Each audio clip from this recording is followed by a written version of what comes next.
Découvrez dans cette vidéo les nouveautés de Photoshop CC 2017 intéressantes pour les photographes et retoucheurs.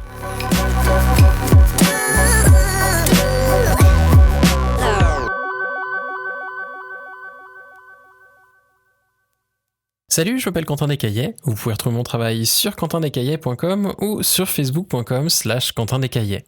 Dans cette nouvelle vidéo, je voulais juste vous présenter un petit peu Photoshop CC 2017 qui vient de sortir. Si vous n'avez pas encore fait la mise à jour, vous pourrez y accéder via le petit bouton Creative Cloud et ensuite vous devriez avoir, un petit peu comme j'ai là toute la liste des applications à mettre à jour, mais vous devriez retrouver Photoshop qui sera ensuite possible de mettre à jour vers CC 2017.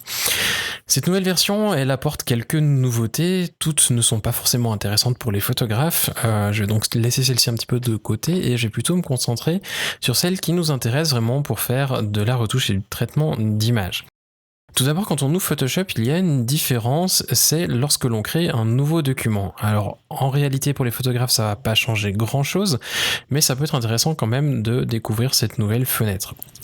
Elle fonctionne vraiment comme celle que l'on avait auparavant. On peut toujours, via ce petit panneau qui se trouve sur la droite, créer les documents comme on l'a toujours fait. Si vous aviez l'habitude de créer des nouveaux documents plutôt que d'importer les images en les ouvrant simplement, vous pourrez continuer à créer vos nouveaux documents. La seule grosse différence qu'il y a, c'est qu'on peut en fait créer des documents à partir de modèles qui sont déjà remplis. Pas juste des documents vierges, mais avoir par exemple des images de fond avec, par exemple, on a sous les yeux un joli flamand, on pourrait créer un nouveau document, le télécharger et ensuite ouvrir ce document avec le flamand. Du moment où on a ouvert Photoshop CC 2017 avec un document, on n'a pas forcément de grandes différences en termes d'interface.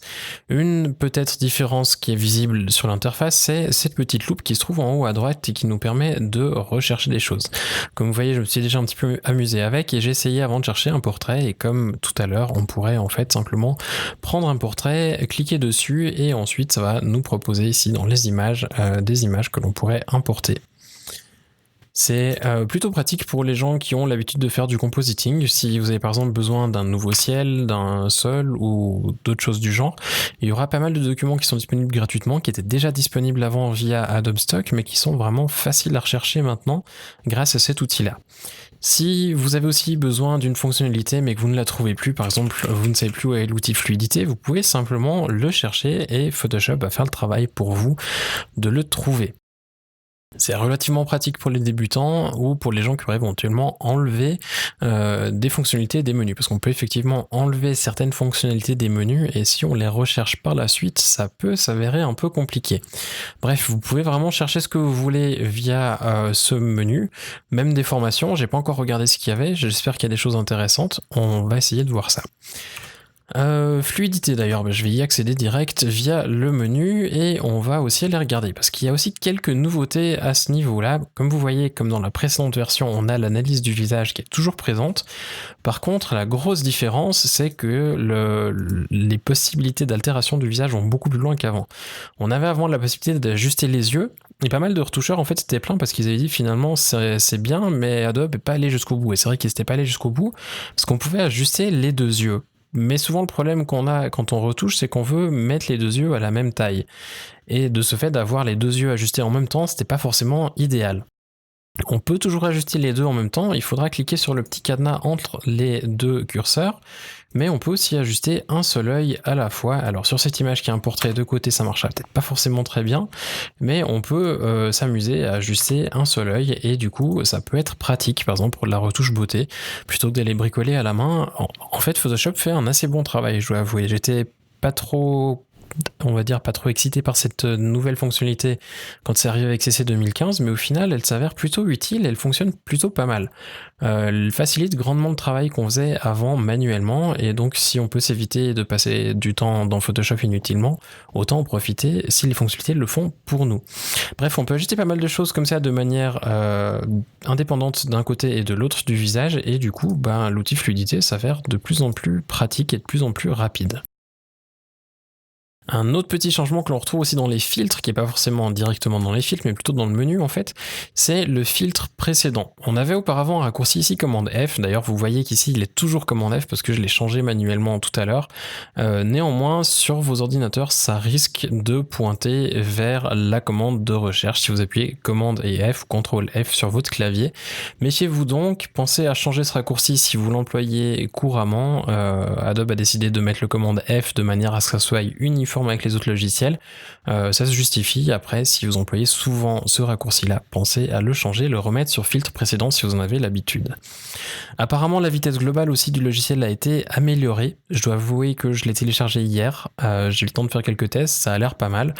Maintenant, de là à dire qu'il y a une grosse différence, c'est un peu compliqué. On va dire que ça va un petit peu plus vite, mais c'est pas non plus radical. En plus de cela, on retrouve quelque chose qui était déjà dans la précédente version, mais qui a été un petit peu amélioré, c'est dans le menu sélection, ça s'appelle sélectionner et masquer, qui est accessible avec Alt, commande et R, comme on le voit, et qui va nous permettre en fait de faire une sélection en ayant uniquement les outils de sélection ouverts. C'est quelque chose qui existait déjà en fait, même déjà au préalable dans CC 2014, on avait même déjà l'outil de raffinement du rayon dans CC ou dans CS6, sauf erreur, mais ça a été grandement amélioré et on a maintenant une fenêtre qui est entièrement dédiée à la sélection, et ça rappelle presque un petit peu ce que fait Affinity avec son logiciel. On va en fait pouvoir faire une sélection, je vais pas forcément m'attarder là-dessus, mais on peut simplement donc faire une sélection comme on le ferait normalement. Ce qui a été amélioré en fait, c'est l'aperçu en haute qualité qui est un petit peu plus rapide et un petit peu plus précis que ce que c'était auparavant. Et on a surtout l'ajout du lasso polygonal qui n'était pas là auparavant, on avait uniquement l'outil lasso.